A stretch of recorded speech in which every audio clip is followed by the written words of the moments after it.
मुअज्जम, अमरवाड़ा से कांग्रेस ने अपने प्रत्याशी का ऐलान कर दिया है। धीरेन्द्र शाह इनवाती को कांग्रेस ने अपना उम्मीदवार उतारा है। सुखराम दादा के बेटे हैं धीरेन्द्र शाह, आंचलकुंड दरबार के सेवक है सुखराम दादा।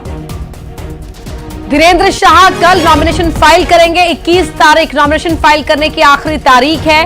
बीजेपी के उम्मीदवार कमलेश शाह से धीरेन्द्र शाह इनवाती का मुकाबला है।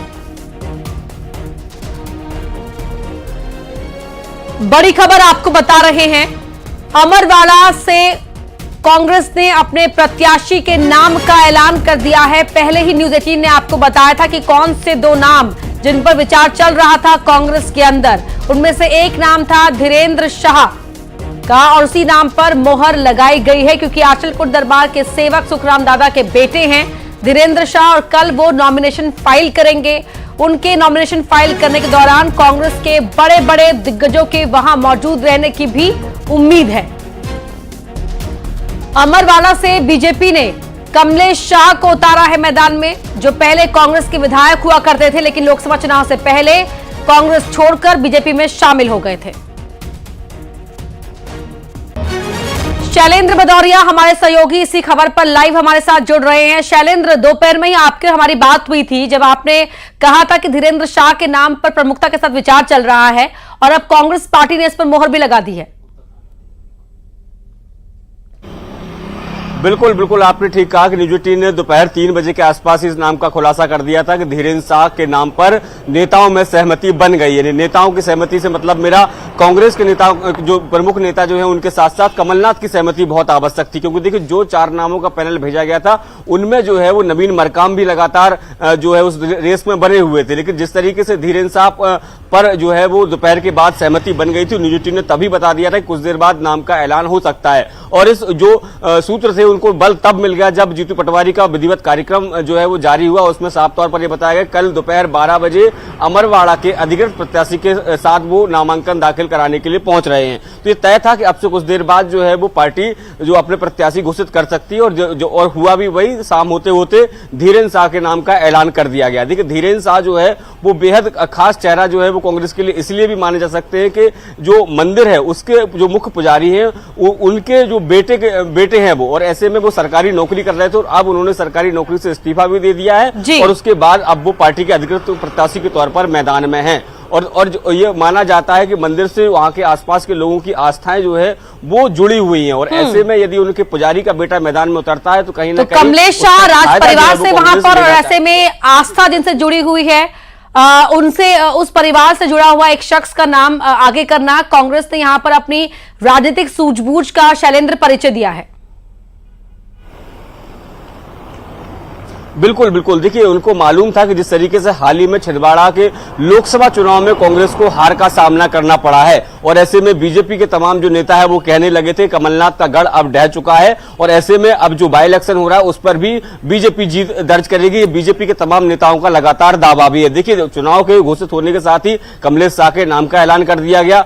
डॉक्टर मोहन यादव, प्रदेश अध्यक्ष बीडी शर्मा खुद नॉमिनेशन कराने पहुंचे और उसके बाद 35 जो बड़े नेता हैं जिसमें न केवल मध्य प्रदेश के नेताओं की बात करें, असम के मुख्यमंत्री हो या फिर डिप्टी सीएम महाराष्ट्र हो, छत्तीसगढ़ के मुख्यमंत्री हो, स्मृति ईरानी हो, ऐसे तमाम जो बड़े नेताओं की सूची जो है स्टार प्रचारकों के तौर पर बीजेपी ने सामने रख दी। तो ये कहीं ना कहीं बड़ी चुनौती देने का काम है। शैलेंद्र, एक और क्लैरिटी आपसे चाहेंगे, जिस तरह से नाम लिखा जाता है धीरेन्द्र शाह नाम है या धीरेन्द्र शाह नाम है, अगर आप थोड़ा क्लियर कर पाए तो। देखिए बिल्कुल, अगर बात करूं तो धीरेन्द्र शाह इनावती पूरा नाम लिखते हैं और जिस तरीके से चर्चाओं में जो नाम था वो धीरेन्द्र शाह का था। ये बात अलग है कि वो एक साथ ये पूरा नाम लिखते हैं और जो नाम चल रहा था वो धीरेन्द्र अलग और शाह अलग करके चल रहा था, लेकिन धीरेन्द्र शाह जो उनका पूरा नाम है और इनावती समुदाय से धीरेन्द्र शाह वो पूरा नाम एक साथ बड़ा दाव जो है वो कांग्रेस ने इन पर खेला है। जी जी ठीक है शैलेंद्र, बहुत शुक्रिया आपका इस पूरी बातचीत के लिए। तो कांग्रेस के जो प्रत्याशी हैं वो सरकारी नौकरी किया करते थे लेकिन अब नौकरी से त्यागपत्र दे दिया है। सुखराम दादा के बेटे हैं धीरेन्द्र शाह इनावती, आंचलकुंड दरबार के सेवक हैं सुखराम दादा और जो आंचलकुंड दरबार है उससे स्थानीय लोगों की आस्था बहुत गहरी है और इसीलिए इस परिवार से उम्मीदवार चुना है कांग्रेस पार्टी ने, क्योंकि कमलेश शाह जो है वो वहां के सारे राज परिवार से आते हैं और ऐसे में यहां कांग्रेस ने धीरेन्द्र शाह नावती को मैदान में उतारा है।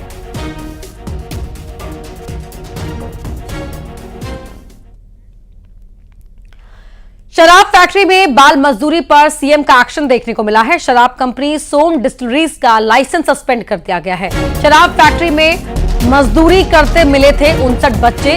राष्ट्रीय बाल अधिकार संरक्षण आयोग ने छापा मारा था। कई अफसरों को पहले ही सस्पेंड किया जा चुका है। जिला आबकारी अधिकारी, 3 आबकारी एसआई, 1 लेबर इंस्पेक्टर पहले ही सस्पेंड किए जा चुके हैं।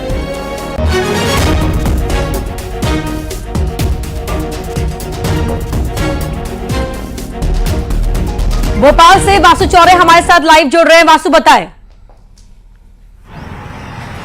बिल्कुल, देखिए बड़ी कार्रवाई जो है वो की गई है और खुद मुख्यमंत्री डॉक्टर मोहन यादव ने इस बात को लेकर संज्ञान लिया था जब बाल आयोग ने वहां पर बड़ा खुलासा किया था कि बाल मजदूरी बड़े पैमाने पर हो रही है और 59 बच्चों को वहां से रेस्क्यू किया गया था। उसके बाद पहले तो सरकारी अमला जो इसके लिए दोषी था, जिम्मेदार था, उनके ऊपर गाजगिरी, खासतौर पर आबकारी विभाग से जुड़े हुए जो जिम्मेदार अधिकारी थे उनके खिलाफ सस्पेंशन की कार्रवाई हुई। और अब जब ये पूरी कार्रवाई आगे बढ़ी, तथ्य सामने आए प्रशासनिक जांच में, तो सोम डिस्टिलरीज के खिलाफ भी बड़ी एक्शन, बड़ा कार्रवाई जो है वो वहां पर देखने को मिली है। लाइसेंस निरस्त कर दिया गया है और साथ ही एक चेतावनी भी जो है वो कहीं ना कहीं प्रशासन की ओर से देने की कोशिश की गई है कि अगर इस तरीके की नियम विरुद्ध चीजों को अगर आगे बढ़ाया जाएगा, बच्चों से मजदूरी कराई जाएगी, बाल मजदूरी जो कि पूरी तरह से बैन है, नियमों के खिलाफ है, इस तरीके की चीजें अगर देखने को मिलेंगी तो बड़ी कार्रवाई सीधे तौर पर होगी। और इससे पूरे प्रदेश में भी एक मैसेज जाएगा कि नियमों के मुताबिक ही आप इंडस्ट्रीज को चलाइए, नियमों की अवहेलना नहीं होनी चाहिए। फिर चाहे वो चाइल्ड लेबर एक्ट का मामला हो, चाहे फिर पॉल्यूशन से जुड़ी हुई जो तमाम सारी गाइडलाइंस रहती हैं उनकी बात हो, सबका सख्ती के साथ पालन हो, ये सुनिश्चित करने का काम किया जाए। बाल आयोग की गई कार्रवाई भी नजीर बनेगी, ये उम्मीद है। वासु, बहुत धन्यवाद आपका इस पूरी बातचीत के लिए। रायसेन से बड़ी खबर का रुख कर रहे हैं। मंत्री नरेंद्र शिवाजी पटेल का वाहन यहां टकराया है। आगे चल रहे पायलट वाहन ने अचानक ब्रेक लगा दी, इससे टकराई मंत्री की गाड़ी। बाल बाल बच्चे माननीय पूर्व मंत्री डॉक्टर प्रभुराम चौधरी और रामपाल सिंह भी मौजूद थे। गाड़ी में एकदम से ब्रेक लगाने की वजह से छोटी मोटी कोलिजन हुआ है, लेकिन सभी लोग सुरक्षित हैं। ये प्रसन्नता का विषय, ईश्वर का हम कृतज्ञ ईश्वर के प्रति, उनकी कृपा से हम सभी लोग सकुशल हैं। दिनेश यादव फोन लाइन पर जुड़ गए। दिनेश, बताएं। बिल्कुल, अपना मैं आपको बता दूं कि जिस तरह की बात की, आज स्वास्थ्य राज्य मंत्री नरेंद्र शिवाजी पटेल का यहाँ पर जिला मुख्यालय पर दौरा था और जिला मुख्यालय दौरे के दौरान यहाँ पर वो सांची मार्ग पर रेस्ट हाउस यहाँ पर जा रहे थे, लेकिन थोड़ी सी पायलट गाड़ी को यहाँ पर कंफ्यूजन हुई, जिसके कारण जो पायलट गाड़ी थोड़ी आगे निकली, उसने अचानक यहाँ पर ब्रेक लगाया। तो ब्रेक लगाने के दौरान पीछे नरेंद्र शिवाजी पटेल की गाड़ी चल रही थी, उनके एक साथ की एक अन्य गाड़ी ने उनकी गाड़ी को टक्कर मारा और उसकी गाड़ी ने पायलट को टक्कर मारा। तो ये गाड़ियां जो है आपस में टकराएंगे, लेकिन बड़ा हादसा यहाँ पर कहीं नहीं टला, क्योंकि इस गाड़ी में स्वास्थ्य राज्य मंत्री नरेंद्र शिवाजी पटेल के साथ पूर्व मंत्री डॉक्टर प्रभुराम चौधरी, रामपाल सिंह राजपूत और भाजपा जिला अध्यक्ष राकेश शर्मा भी यहाँ पर मौजूद थे। तो कहीं ना कहीं कंफ्यूजन के दौरान ये थोड़ी सी घटना हुई है, लेकिन कोई बड़ा हादसा, कोई बड़ी जनहानि नहीं हो पाई है। रात की बात यही है, मंत्री ने भी कहा कि ये रात वाली खबर है, किसी कोई बड़ी घटना यहाँ पर नहीं हो पाई है। अपर्णा, धन्यवाद आपका। उज्जैन में जमीन विवाद में मारपीट हुई है। ट्रैक्टर चढ़ाने की कोशिश की गई, लाठी डंडों से यहां मारपीट की गई। वीडियो वायरल हो रहा है। इंगोरिया के पलवा गांव का यह मामला बताया जा रहा है। जमीन के झगड़े में खूनी संघर्ष यहां पर देखने को मिला है। लाठी डंडों से यहां हमला किया गया, मारपीट की गई।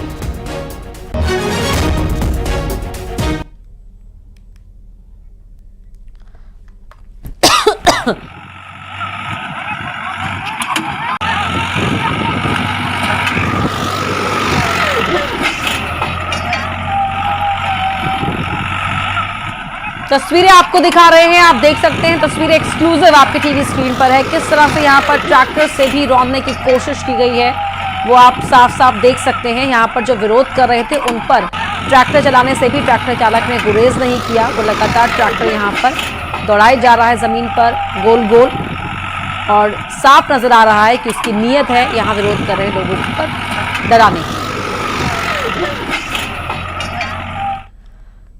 मध्य प्रदेश के मदरसों में हिंदू बच्चों की मुस्लिम तालीम पर शिक्षा मंत्री उदय प्रताप सिंह का कहना है कि जब से वो विभाग में हैं लगातार मॉनिटरिंग हो रही है।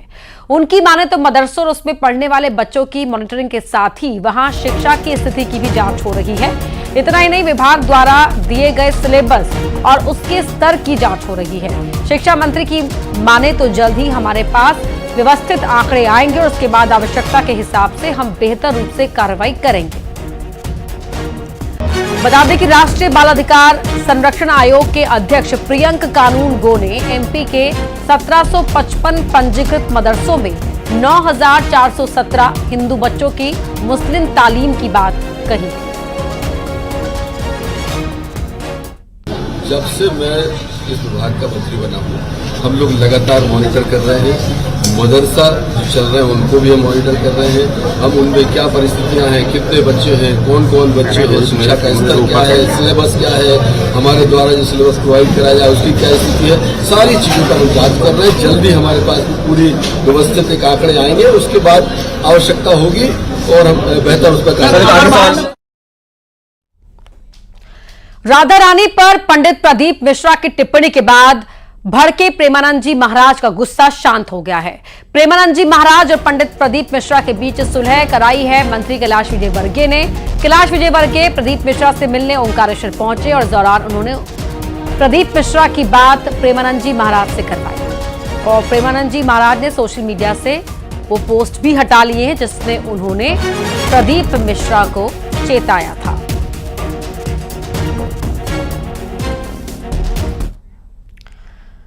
वहीं सुलह पर सियासत भी हो रही है। कांग्रेस का कहना है कि संतों के बीच झगड़े की बात ही अफवाह है। बीजेपी के नेता इतने बड़े नहीं हो गए कि सुलह करा सके। तो बीजेपी का कहना है कि अगर साधु संतों में आपसी मतभेद रहता है तो कोई फायदा उठा सकता है, लेकिन ये अच्छी बात है कि दोनों संत अब एक राय हैं।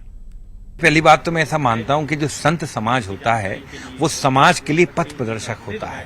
तो मैं मान ही नहीं सकता कि दो संतों के बीच कभी विवाद हो सकता है। सुलह की तो बात ही अलग है। ये तो भारतीय जनता पार्टी के लोगों ने और मैं कहूंगा कुछ उनके जो कथित जो समर्थकों ने इस तरह की सोशल मीडिया पर बातें चलाकर कहीं ना कहीं कंफ्यूजन की स्थिति पैदा की है। नहीं तो चाहे पंडित प्रदीप मिश्रा जी हों या प्रेमानंद जी हों, दोनों ही बहुत ही सम्मानित लोग हैं और हम तो कहते हैं ये सदैव अच्छा कथा वाचन करके समाज को, देश को अच्छी राह दिखाते हैं। देखिए, यह धार्मिक आस्था से जुड़ा हुआ विषय है। दोनों ही जो संत हैं उनके प्रदेश और देश भर में चाहने वाले लोग हैं, उनके अनुयायी हैं और स्वाभाविक तौर पर यह पूरी तरीके से एक धर्म निष्ठा से जुड़ा हुआ विषय है। इस पर शास्त्र के जो जानकार लोग हैं, जिनको इस विषय में गंभीरता के साथ जानकारी है, उनका विषय है। बाकी यह हिंदू और सनातन समाज के लिए हितकर है कि समग्रता के साथ पूरा हिंदू समाज एकजुट होकर के जितने भी हमारे धार्मिक विषय हैं उनको लेकर के आगे बढ़े, ताकि समाज में एक सकारात्मक मैसेज चला जाए। हमारे आंतरिक विरोधों की वजह से किसी तीसरे को इसका लाभ लेने की गुंजाइश न मिलने पाए। हम सभी का लगातार यह प्रयास रहता है। भारतीय जनता पार्टी जितने भी संत महात्मा पुण्यात्मा हैं उनका सम्मान करती है। मध्य प्रदेश के 1 लाख बुजुर्गों को Indira Gandhi old age pension योजना का लाभ नहीं मिल पाएगा। एमपी सरकार ने उन्हें हर महीने मिलने वाली 600 रुपए की पेंशन बंद कर दी है। दरअसल सामाजिक न्याय विभाग ने योजना से जुड़े हुए सभी बुजुर्गों के दस्तावेजों की जांच की।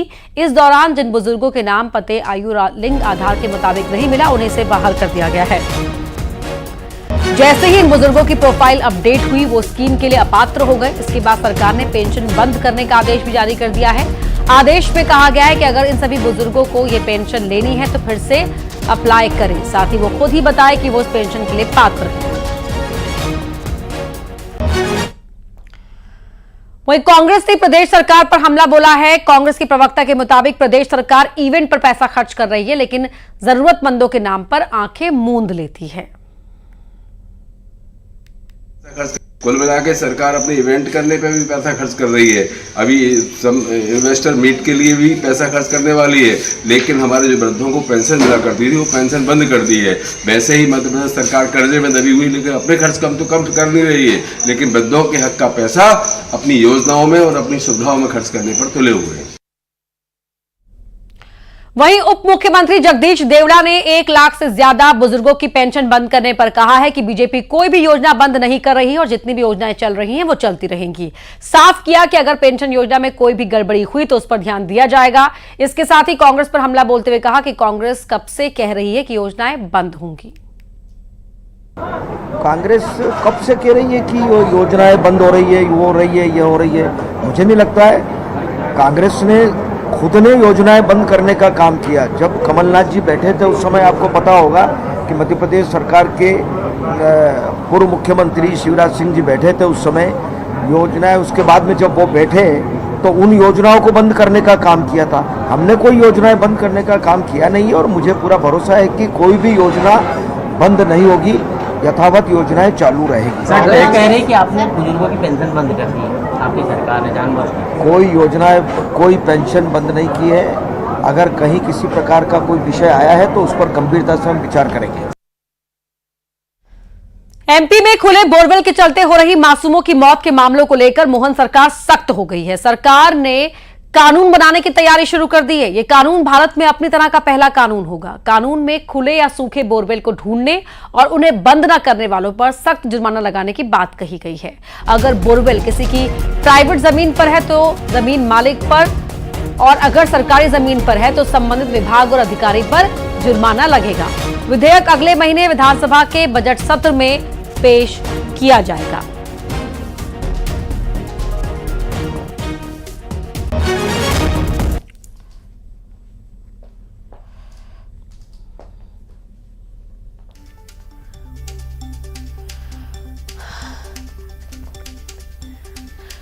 तो नए कानून की तैयारी में है सरकार। पिछले 7 महीने में 8 से ज्यादा बच्चों की मौत हो चुकी है और अब इससे क्या होगा? जिम्मेदारी तय होगी, जवाबदेही तय होगी। अगर किसी की प्राइवेट प्रॉपर्टी पर बोरवेल खुला पड़ा हुआ था और वहां कोई हादसा होता है तो जमीन के मालिक पर होगा जुर्माना। अगर सरकारी जमीन पर है तो संबंधित विभाग और अधिकारी पर जुर्माना लगाया जाएगा।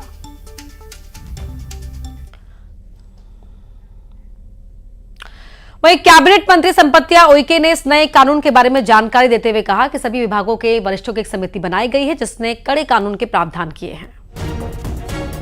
बनाने के लिए माननीय मुख्यमंत्री जी ने निर्देश किया है।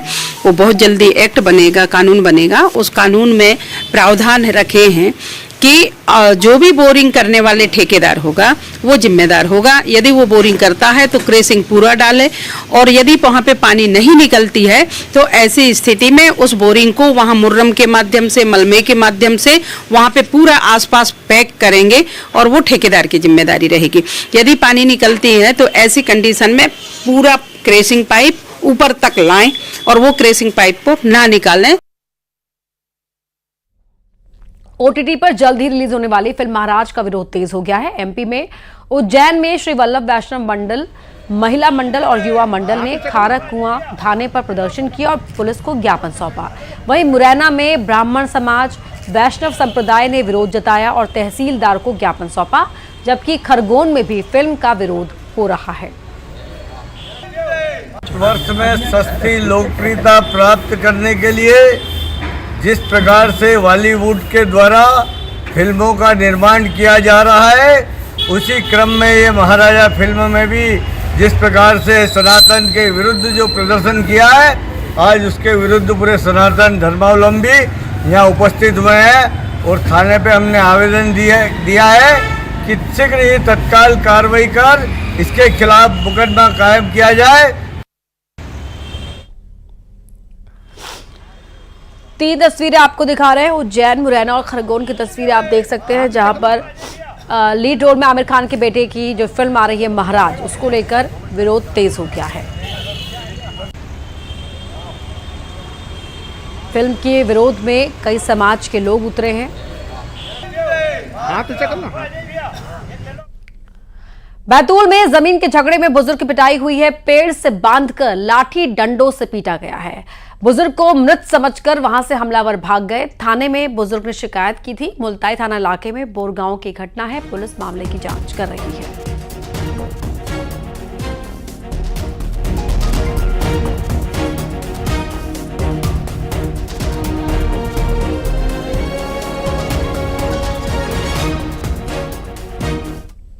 बात निवाड़ी की, जहां आंधी की वजह से कई पेड़ गिर गए, जिससे सड़क पर घंटों जाम लग गया। तेज तूफान और आंधी के चलते यहां पर किस तरह से पेड़ गिरा है वो आप तस्वीरों में देख सकते हैं। उसकी वजह से घंटों यहां पर ट्रैफिक पर असर पड़ा रहा, ट्रैफिक जाम लग गया। तेज हवा चली पहले, उसके साथ आंधी भी चली।